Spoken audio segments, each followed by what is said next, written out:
Hey guys, what is up? Zero here, and welcome back to Monika After Story. And yes, once again this year we are celebrating the Halloween, fucking special. The cat eyes changed. They're big now. Big ol' eyes. Stop looking at me with those big ol' eyes. He's gonna pounce at you. That's what cats do when they're about to kill you. So so welcome back to After Story Halloween. So they have the same decorations as they do last year, but so this time though, I don't know if this is meant to be. So like, are those supposed to be like Amori references? Is this supposed to be something staring at me? Because like it's something me and Monika noticed. Cause these were the same as last year's, but last year we didn't play Amori, so we didn't know what they could have been. And now I'm like, is this supposed to be an Amori reference? And there's like a black cat, and the cat shows up in there. Like, it shows up on the cat. I don't know, man. Maybe we're thinking too much into it. But yeah, whatever. Maybe, but whatever. But anyway, I guess it's time to see. I think I got a new outfit for Monika. How is this bow supposed to stay there? People can say what they want about my ribbon, but at least it's somewhat practical. I guess that will work. I guess that'll work. Hopefully it doesn't fall off as soon as... Time to find out. Oh, it's fucking... She's dressed as fucking... I was gonna say Kaguya, but no, she's not Kaguya. She's the one girl. I have not watched this anime. Oh my god, it starts with a CH.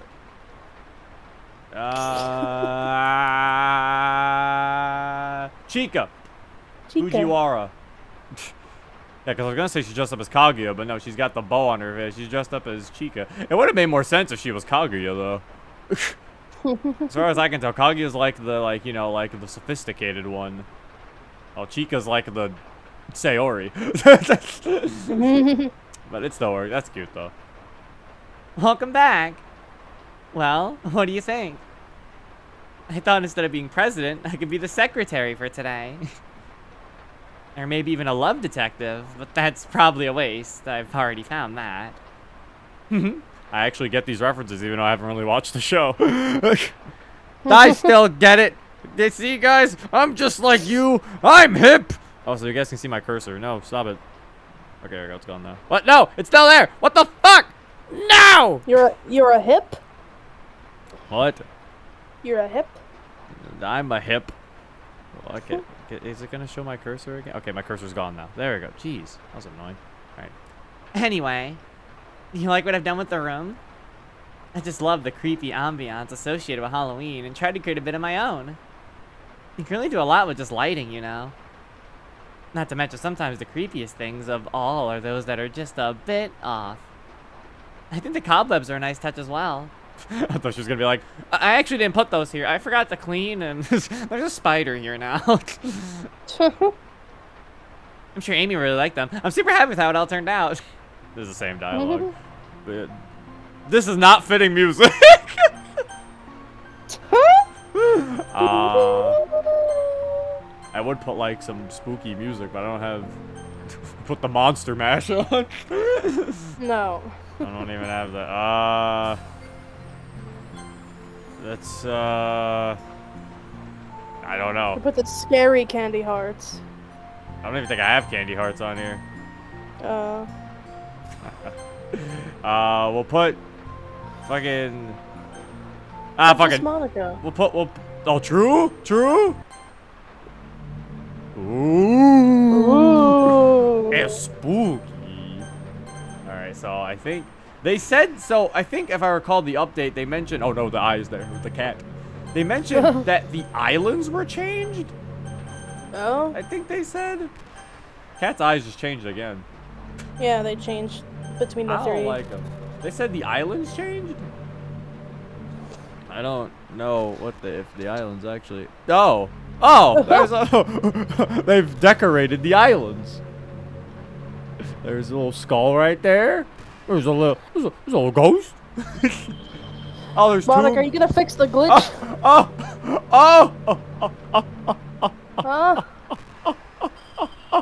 my god! I see.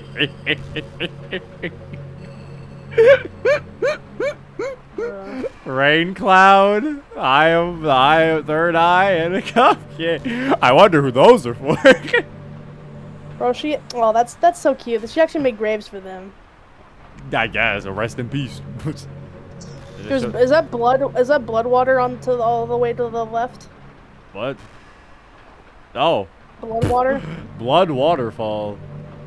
Oh, there's skulls right there. Yeah, she didn't fix this glitch yet.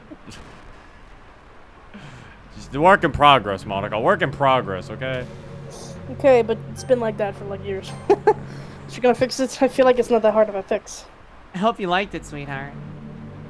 Work in progress. So there's some stuff they obviously changed. There's an update. I think they added new feelings, I heard. I do not have them, I guess. I thought they upgraded. I thought they updated. I did update it, right? Just want to make sure. Okay, I did. Okay. There you go. Want to make sure I did. I think she does have new scary stories. So obviously, see, tis the season. Tis the season. Oh, yeah, I think it's probably in literature. Yeah, can you tell me a story? There you go. Well, I'd like to hear a scary story. Ooh, is a new story. Ooh. Are you ready? Ahem. A pretty woman was serving a life sentence in prison for murder. Angry and resentful about her situation, she decided that she couldn't spend her life in prison. She began plotting ways to escape.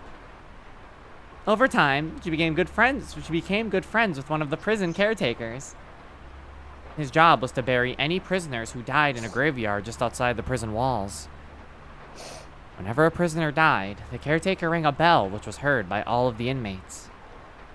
Next, he got the body and put it in a casket, and then entered his office to fill out the death certificate before returning to the nail the casket lid shut.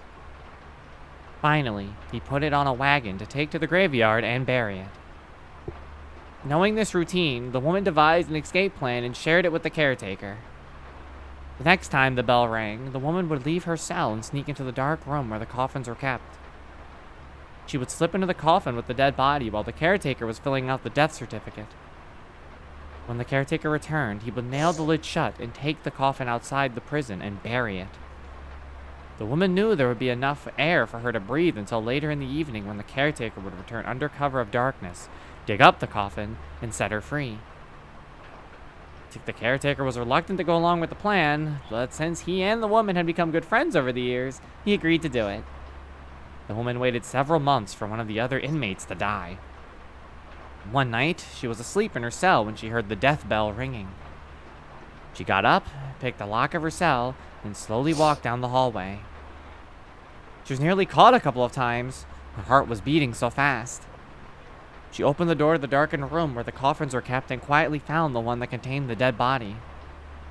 After carefully climbing into it, she pulled the lid shut to wait for the caretaker to come and nail the lid down. Soon she heard footsteps and the pounding of the hammer and nails.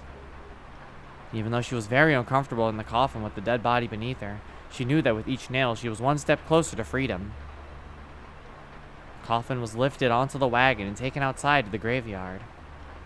She didn't make a sound as the coffin hit the bottom of the grave with a thud. Finally, she heard the dirt dropping onto the top of the wooden coffin, and she knew there was only a matter of time until she would be free at last. After an hour of absolute silence, she began to chuckle quietly to herself. Feeling curious, she decided to light a match to find out the identity of the dead prisoner beside her. It was the dead caretaker! Oh no! Oh! Twist! She's stuck there now. What a twist! Scared, no. Zero? Oh. I hope you liked it. Oh, damn. She really hit us with a fucking twist. So, there is another thing for us to show. So, in the Sprite Pack, there is an outfit for Monika that was added that you can gift her. Oh. Although I feel a little rude being like, sorry, Monika, how about you wear this outfit instead? So there is an outfit we can give her that was in the Sprite Pack. I feel like I should give it to her now because I feel like giving it to her like later would be weird. So let me just put this in here. See how long it takes for her to notice it. Actually, now that I think about it, I feel like she already had this uniform. I could have sworn this was actually a Sprite Pack uniform that I gave her. The fucking Kaguya-sama outfit. Because I could have sworn it was called it was called the Shuchin Academy uniform. I could have sworn she wore this. I guess I already gave this to her. Should have let her be the witch again.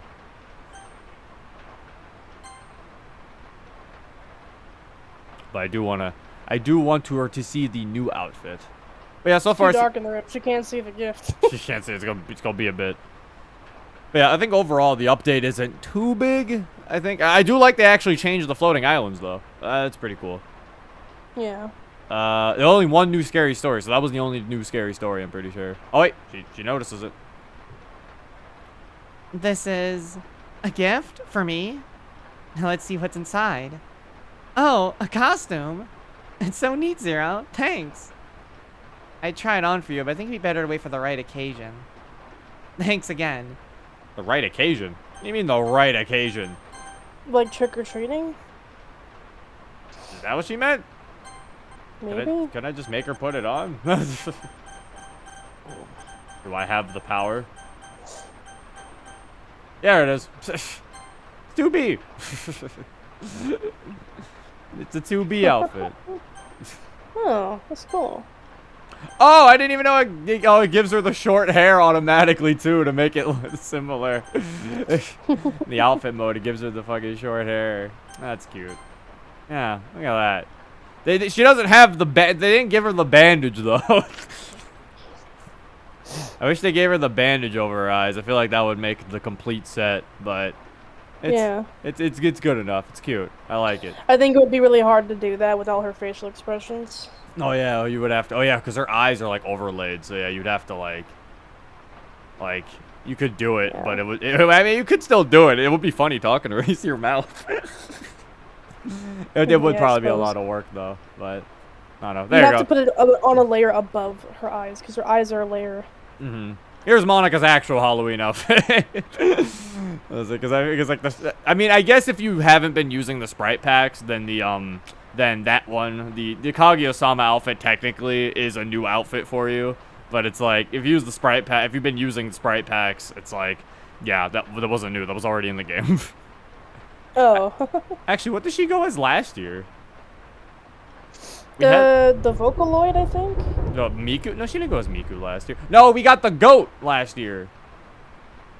Because we never got the goat, or like the anime girl goat character. This one. Oh. Yeah, the like the fox, the kitsune. Oh. The Neko. Oh, that's what I meant. I said kitsune. It was the Neko. She got cat ears. Yeah, we got the Neko. How the fuck did you say goat? I don't know why I said goat. I think we got that. And then I think the year before that it was the maid outfit. She went as some maid. I wanted to say Toru, but I don't think it was Toru. There was a Toru, yeah. It was? Was it Toru? I'm pretty sure Toru was one of them. We have it in the thing. It was this. No, it was Sakuya Izuyoi. Sakuya Izuyoi. So it wasn't Toru. It was some girl from Chief Maid. Or Melia Scarlet. Some sort of reference. Yeah, no one was the Miku outfit, because we have that one too. Yeah, Neko costume, there it is. Could've just looked into this, I don't know why. Yeah, and then Hatsune Miku. There we go, now we have this. But yeah, I don't think there's anything else that was added. Monika's not aware of when a backup is restored. All thumbnails updated to use the latest desk uniform. A Hoge sprites updated to use current filter. Yeah. That's basically it. Oh wait, there's quality of life improvements to the background selector. There's a background selector? What? Can I tell her to change the background? There's so much shit in this game. You check for new music. Oh, yeah, I didn't know there was a background. I don't even know about the background selector. I feel like that's something I need to. Maybe I was gonna say, did I not unlock that? You have like 5,000 friendship with her. How the fuck would you not? I was like, maybe it's something else. Maybe. Oh, maybe they meant background selector as in, like, when it selects a background. Oh, because it automatically does it. Actually, no, you can ask her for rain, if I remember. Because then, now I'm starting to be like, there has to be a location. Why do we always meet in a classroom? You know, almost originally everything takes place during our club meetings. Very similar. Something they're supposed to happen during the world. Well, I mean, I guess I can read this. Utility, mostly. You know, in the original game, almost everything took place during our club meetings, right? All of which took place in a classroom. In this classroom. It may look different to you, but it's still the very same one. Since so many things were supposed to happen here, the room had to be robust enough to accommodate them. That made it the most fleshed out location in the game. As such, it was the easiest place to navigate, alter, and generally use for whatever was needed. That was the original motivation anyway. Not to mention, this classroom was the only place I ever appeared in during the original game. So I guess in that sense, it kind of became my home. As for why we're still here, it hasn't really occurred to me to move someplace else. It's not like it's bad in here. I guess I could make another place for us to spend time together. I mean, there's the islands, but those aren't quite ready yet. And to be honest, there's only one place I want to be. By your side. But as long as that isn't an option, it doesn't really matter to me where we meet. You're the only part that really matters. Oh. Well, I'm just trying to get some answers, and I ended up just getting something cute. Okay, well then maybe okay, then I'm assuming the backgrounds meant like changing the background. I'm gonna take a guess and say that's probably what it meant. So, all right, I'll leave it at that, I suppose. That's probably what I meant by background changing. So yeah, I think unless Monika does have one more scary story, if she does, then we might do the last scary story. Does she have another scary story? She does. That means we haven't heard all her scary stories. Monika, it's one more scary story.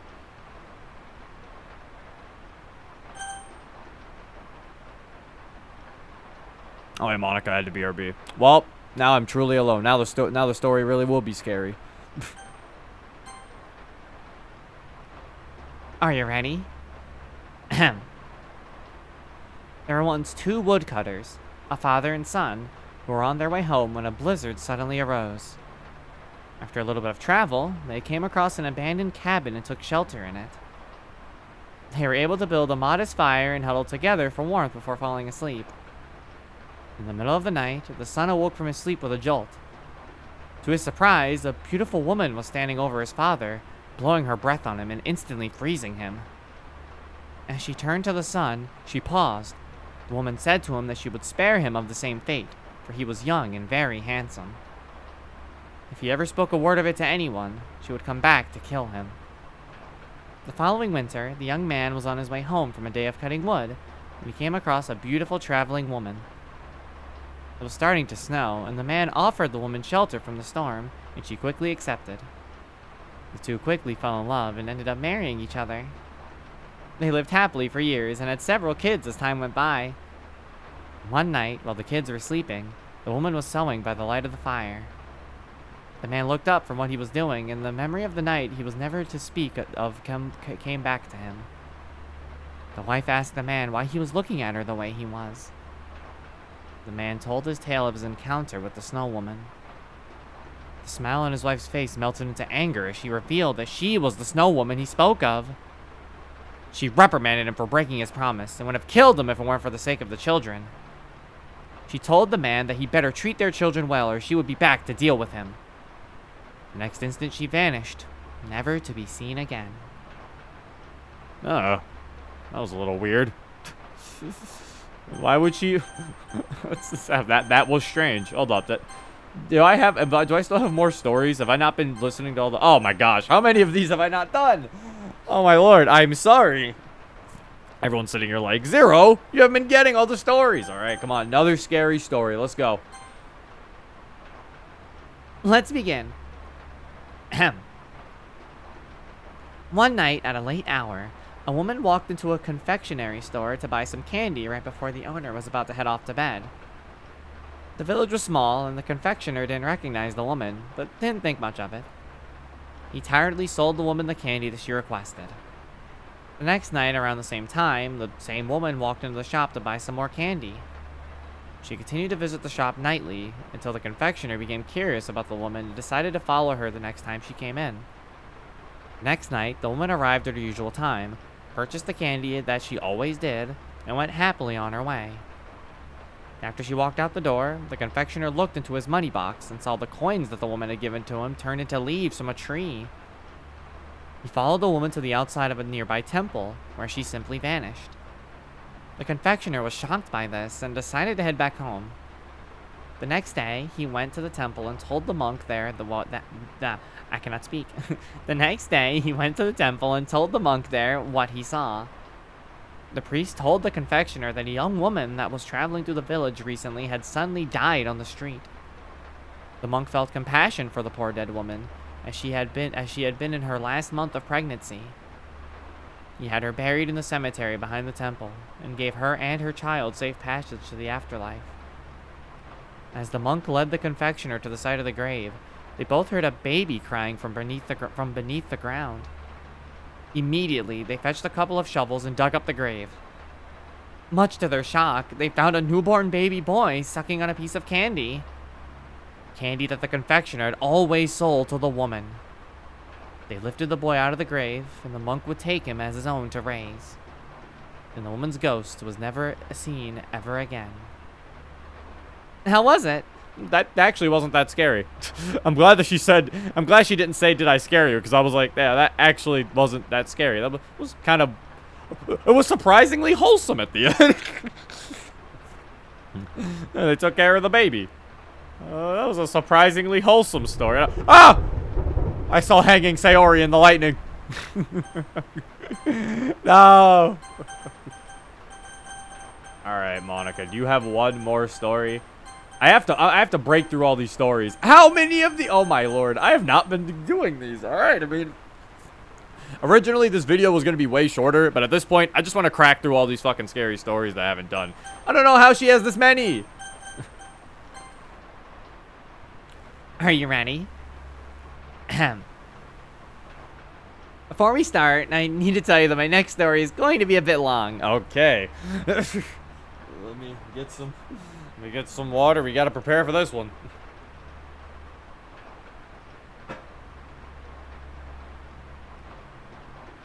All right.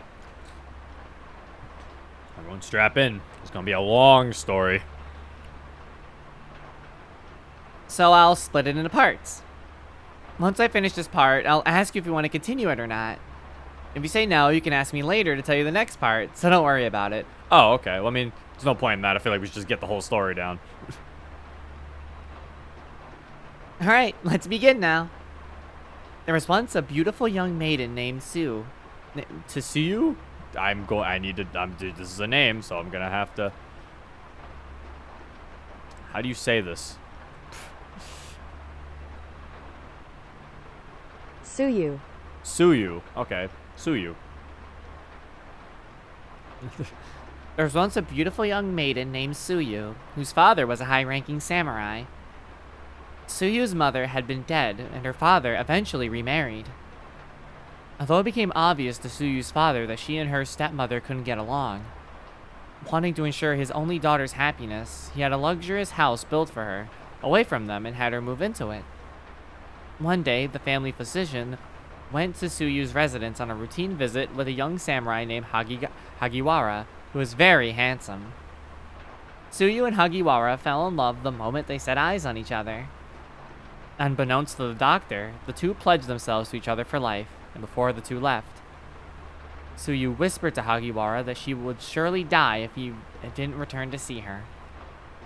Hagiwara didn't forget her words, but etiquette forbade him to make a call to visit a maiden alone, so he had to wait for the doctor to ask him to join him on another visit. The doctor, however, had perceived his sudden affection for Suyu.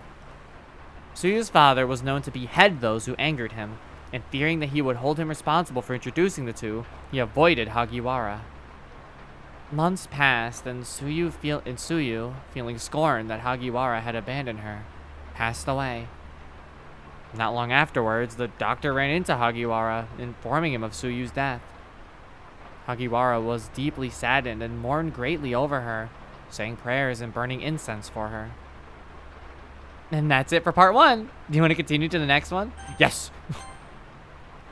After sundown, on the first night of the Festival of the Dead, Hagiwara sat outside, still grieving the loss of his love until late evening. However, just as he was about to go inside and go to sleep, he heard footsteps on the path outside his gate. Hagiwara lived on a lonely street with few pedestrians, and since it was so late out, he decided to see who it was. To his great surprise and delight, the person walking along the path was none other than Tsuyu, carrying a paper lantern decorated with flowers to light her way. Hagiwara called out Tsuyu's name, and she immediately came to him and embraced him. Each of them told the other that they were told by the doctor that the other person had died. Tsuyu told him that her father wanted her to marry another man. She refused and fled her luxurious home to hide from him, and was currently taking residence in a cramped house in a certain neighborhood nearby. He invited her inside, but told her to keep quiet so that they didn't disturb his servant, who might inquire who she was. The two spent the night together, and right before dawn, Tsuyu left to return to her dwelling. On the next night, Tsuyu visited again at the same time she arrived the previous night. This time, however, Hagiwara's servant awoke and heard a young woman's voice he didn't recognize. Curious, but not wanting to disturb his master, he snuck to his master's room and peeked through a small crack in his door and saw that he was indeed talking to a young woman. The woman's back was turned to him, but he was able to make out that she was very thin and was dressed in a very elegant kimono that only the upper class would wear. His curiosity piqued, the servant decided to get a glimpse of this girl's face before retiring. He saw that the master had left a window open, so he quietly made his way over to it. As he peered inside, he saw to his horror that the face of the woman was one that was long dead, and the fingers caressing his master's face were those of naked bone. He fled away in terror without making a peep. The next morning, the servant approached his master and asked him about the woman. At first, Hagiwara denied having any visitors, but after perceiving that it was to no avail, he confessed everything that had transpired. The servant told Hagiwara what he saw the night before and felt his master's life was in danger and pleaded for him to see a priest about it. Startled, but not entirely convinced, Hagiwara decided to put his servant's mind at ease by finding Tsuyu's residence. Hagiwara set out and explored the neighborhood that Tsuyu told him she was staying at. He looked around and inquired people about her, but to no avail. When he decided that searching more would be fruitless, he headed home. On his way back, he passed a cemetery next to a temple. His attention was attracted by a large new tome near the back that he hadn't noticed before. Hanging above it was a paper lantern decorated with beautiful flowers that looked exactly the same as the one that Tsuyu carried with her at night. Intrigued, he walked towards it. As he looked at the name of the person it belonged to, he jumped back with fright as he read it belonged to his beloved Tsuyu. Terror-stricken, Hagiwara immediately headed into the adjoining temple and asked to speak to the head priest. When he was admitted, he told the head priest everything that had transpired. After he had finished, the head priest told him his life was indeed in danger. Hagiwara's intense grieving for her and her intense love for him had brought her back during the Festival of the Dead. Love between one who is alive and one who is dead can only result in the death of the one who is alive.